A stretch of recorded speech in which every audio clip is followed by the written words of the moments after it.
हिरनबा industries में apply करने का सोच रहे हो दोस्तों, तो फ्रेंड्स ये वीडियो आप ही के लिए है।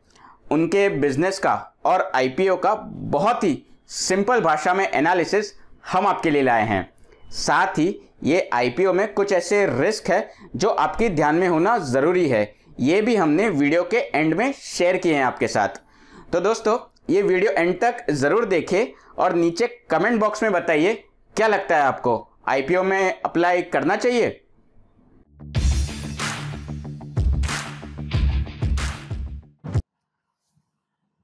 तो फ्रेंड्स सबसे पहले हम स्टार्ट करेंगे इशू डिटेल्स से। 23 फरवरी को ये आईपीओ खुल रहा है। 25 फरवरी is the last date.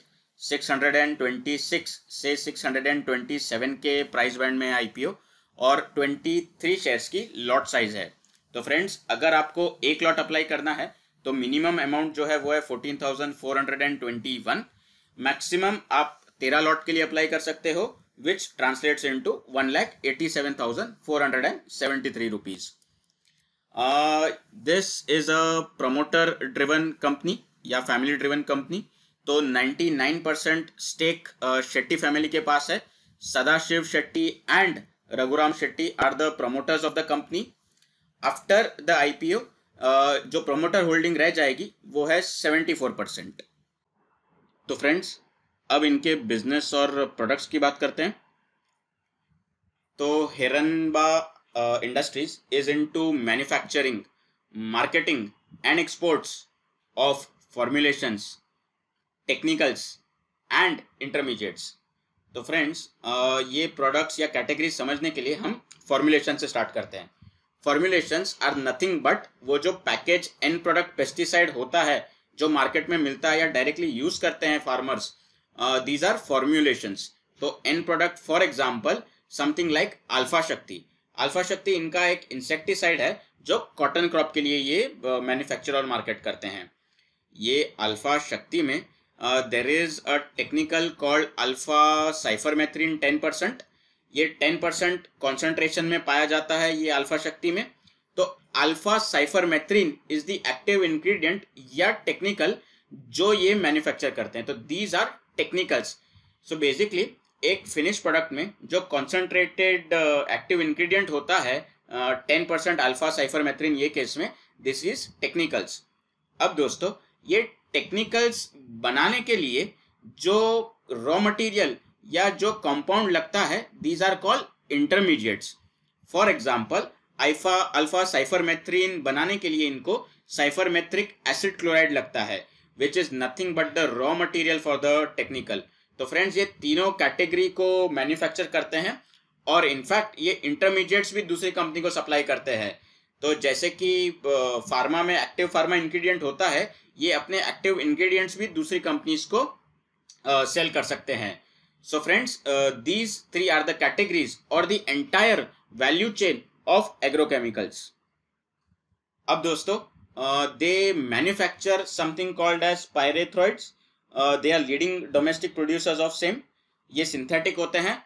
However, these are made from naturally occurring substance called as pyrethrins, जो क्रिजेंथेमम फ्लावर में पाए जाते हैं। ये फ्लावर आपने देखा होगा, ये हमारे आसपास भी पाया जाता है गार्डन्स में या नेचुरल पार्क्स में। सबसे बड़ी या इम्पॉर्टेंट चीज जो आपको नोट करनी चाहिए पायरेथ्रॉइड्स के बारे में, these are less toxic to mammals and birds. तो these are more preferred form of insecticides, क्योंकि वो जिस पे काम करने चाहिए इंसेक्ट्स या पेस्ट कहूंगा उन पे काम करता है, बट मैमल्स या ह्यूमंस या बर्ड्स के लिए ये लेस टॉक्सिक है। अब देखते हैं इनका एक्सपोर्ट कॉन्सेंट्रेशन।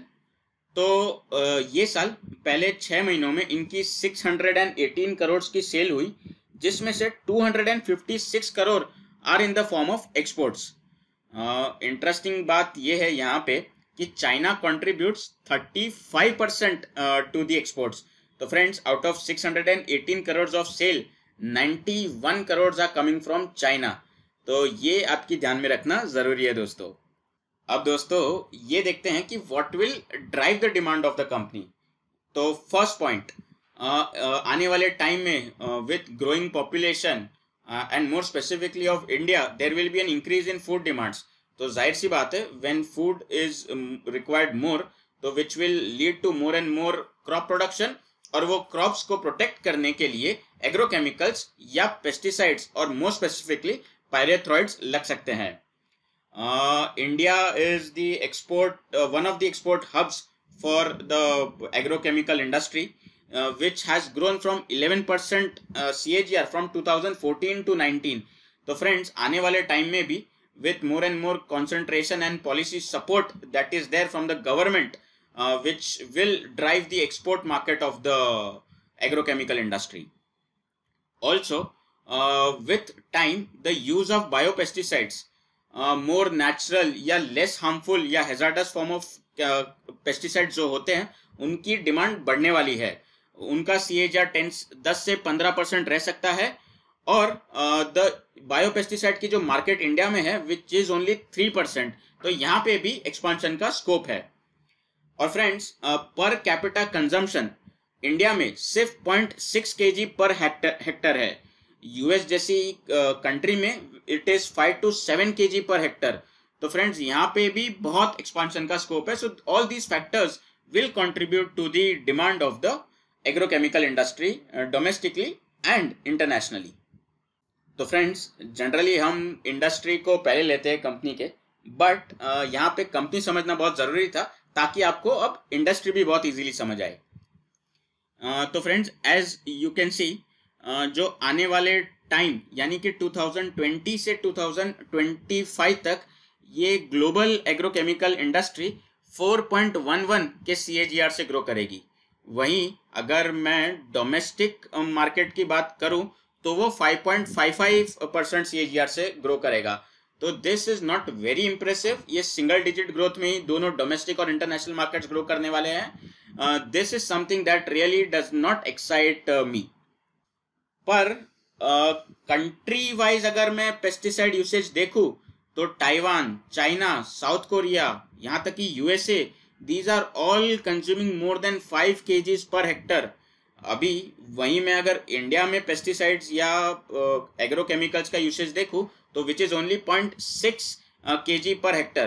तो यहाँ पे friends as mentioned earlier also expansion का बहुत स्कोप है।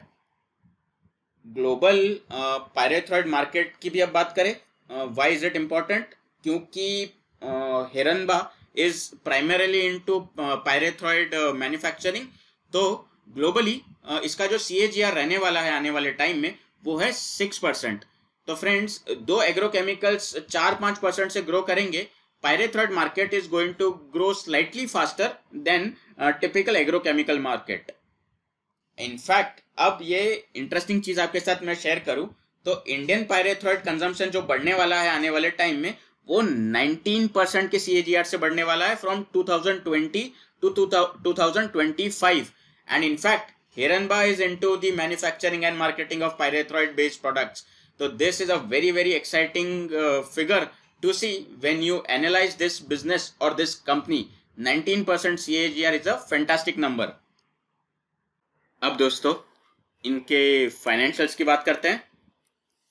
तो फ्रेंड्स 2018 में जो इनके रेवेन्यूज थे वो थे 750 करोड़। 2019 में the revenues grew approximately to 1000 crore plus. थोड़ा सा 2020 के एंड में डिप आया था which led to the revenues of 967 crore approximately. However एक चीज बहुत इंकरेजिंग लगी वो है फर्स्ट हाफ ऑफ 2020 में इनके जो रेवेन्यूज थे वो थे 619 करोड़। तो फ्रेंड्स अगर ये एनुअलाइज हम देखें तो लगभग ये साल they will clock around 1200 crores, which is a very very interesting thing to see। इनका प्रॉफिट भी कंसिस्टेंटली ग्रो ही किया है। इनफैक्ट ये फर्स्ट हाफ में 6 महीनों में इन्होंने 66 करोड़ का प्रॉफिट दिखाया है, which will translate to 130 crore approximately annualise basis पे। तो ये अब तक का इनका हाईएस्ट एनुअल प्रॉफिट होगा। ऑल्सो इनकी बोरोइंग्स अगर हम देखें तो बोरोइंग्स टाइम के साथ कम ही हो रही है। तो the financials are good to see कि ये ग्रोथ की ट्रेजेक्टरी पे है। इनफैक्ट अब अगर इनके हम इबिटा और पैट मार्जिन्स देखें तो इवन दे आर इम्प्रूविंग। इनके पैट मार्जिन जो 2018 में सिर्फ 6% थे, which increased to 7.51% in 2019, and now they are on 10.72% as on September 30, 2020. So improving margins is a very very encouraging and positive number to see. अब दोस्तों बात करते हैं रिस्क और वैल्यूएशन की। तो फ्रेंड्स यहाँ पे इनके जो रेड हेरिंग प्रोस्पेक्टस में 5 रिस्क आपको मैं हाईलाइट करना चाहूंगा, and these are the pointers which you should know, बहुत इंपॉर्टेंट है। तो सबसे पहले इनकी कंपनी हिरनबा इंडस्ट्रीज लिमिटेड और प्रमोटर्स के अगेंस्ट टोटल 25 और 10 सिविल, क्रिमिनल और टैक्स लिटिगेशंस या केसेस अभी भी पेंडिंग है। नॉट नेसेसरी कि ये नेगेटिवली आए या अनफेवरेबल हो या इनको कोई पेनल्टी लगे, बट ये रिस्क आपके ध्यान में होना बहुत जरूरी है कि इतने सारे लिटिगेशंस इनके प्रमोटर्स और कंपनी के अगेंस्ट पेंडिंग है। तो this is something which is not really encouraging to see. साथ ही इन्होंने डिक्लेयर किया है कि इनकी कंटिंजेंट लायबिलिटी जो है वो 170 मिलियन या 17 करोड़ की है। तो फ्रेंड्स इसका जरूरी नहीं है कि इनको ये लायबिलिटी आगे पे करनी पड़े, बट अगर ये लायबिलिटी डिस्प्यूट में एस्टैब्लिश हो जाती है कि इनको ये पे करना पड़ेगा, तो this is one risk which you should know. Third, इनका जो majority of the export sales आता है वो चाइना से आता है, जैसे कि मैंने आपके साथ शेयर किया। तो फ्रेंड्स अगर चाइना के साथ इंडिया की पॉलिसी थोड़ी सी अनफेवरेबल होती है तो ये कंपनी के लिए उतना पॉजिटिव नहीं होगा। नो डाउट ये कंपनी ने काफी दूसरी कंपनीज में अपने एक्सपोर्ट्स फैलाए हैं, इनफैक्ट 60 कंट्रीज में इनके एक्सपोर्ट्स है, बट चाइना पे इनका कॉन्सेंट्रेशन अभी भी बहुत है। फोर्थ, इनकी जो एक ग्रुप कंपनी थी शक्ति bioscience, it was declared as a willful defaulter in 2016-17. So this is not at all encouraging to see कि one of your group companies is being declared as a willful defaulter. No doubt ये 2016-17 की बात है, but this is something you should know.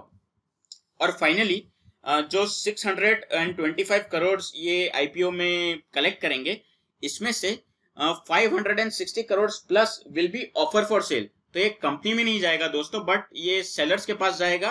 Company का fresh issue जो सिर्फ 60 करोड़ का होगा, that will be only used by the company. तो friends these are not really encouraging pointers to see, specifically these 5 points. दोस्तों अब बात करते हैं वैल्यूएशन की। तो Hiranba at their current earnings is trading at a P multiple of 25। यहीं अगर मैं इनके कॉम्पिटिटर्स देखूं तो बहुत ही वाइड रेंज ऑफ पीज देखने मिलेंगे। Sumitomo chemicals is trading at 77, Punjab chemicals is trading at 95, Bharat Rasayan and Rallis India are trading at P multiples of 26 and 28 respectively. तो friends these are very reasonable valuations when compared to industry peers. Though industry average बहुत ही high आएगा, but इनके Ps थोड़े से polarised है, तो आपको ये ध्यान में रखना होगा। दो the P multiples look favourable in the IPO. Also, जो रिटर्न ऑन नेटवर्थ है इनकी वो इनके पीयर से ज्यादा है, which is at 30%. The second best network RO return on net worth is of Bharat Rasayan, which is 28% approximately. So, in fact, the valuation parameters of Hiranba are pretty much favorable or attractive. Valuations attractive है, business prospects भी इनके सही है, हालांकि कुछ risk है जो मैंने आपके साथ शेयर किए।